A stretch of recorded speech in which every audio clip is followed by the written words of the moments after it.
Hi, my name is Lieutenant Gary Aswalt, and welcome to a tour of a gray concrete rainforest, Moscow. Now, believe it or not, Moscow takes place in the heart of Russia during the height of the Cold War. Its influences are subtle, but if you really dig deep, you'll be able to pick out the clues. It's dreary, drab, and another D word that makes me want to just cozy up on the couch and gargle a jug of battery acid. And I'll never understand why this map was so highly requested for us to do a tour of. The long and short of the map is that there are two large buildings in Spawn that might as well not even be playable areas because no one uses them. And between them is a metro that everyone gravitates to like it's a Walmart that just got a new shipment of 3 PS5s. And of course, this is a Black Ops Cold War map, so there is its signature open, please use me to flank side, which has been on every map that we've looked at thus far. This time, it's a road and has a decent chunk of cover on it, including these cable cars that I only mention because the wires turn into stretchy jump ropes when a grenade so much as breathes on them. Directly off the street is a courtyard, with 2 windows on opposite ends that will always be locked into a stalemate, rendering them useless. Behind the western window is a small hallway that acts as a crossroads between the outside world and the metro. It contains a bar serving the finest physics-bending cocktails and an office with a workday that never ends. Man, with this kind of tech, I'm surprised they didn't beat us to the soundstage where they shot the moon landing.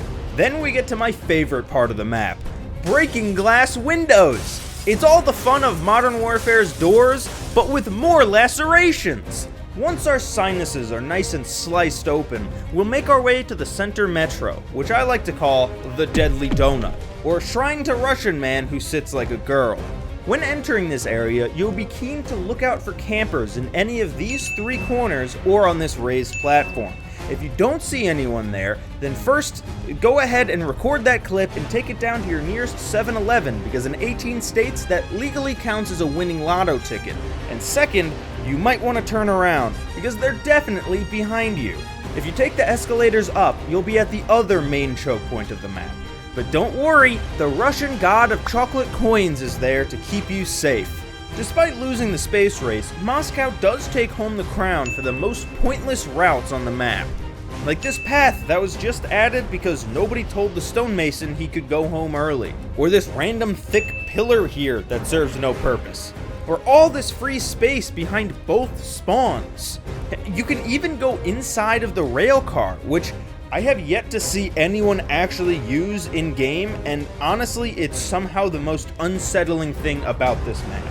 All in all though, Moscow doesn't really have too many defining features, and maybe that in of itself defines it better than I ever could.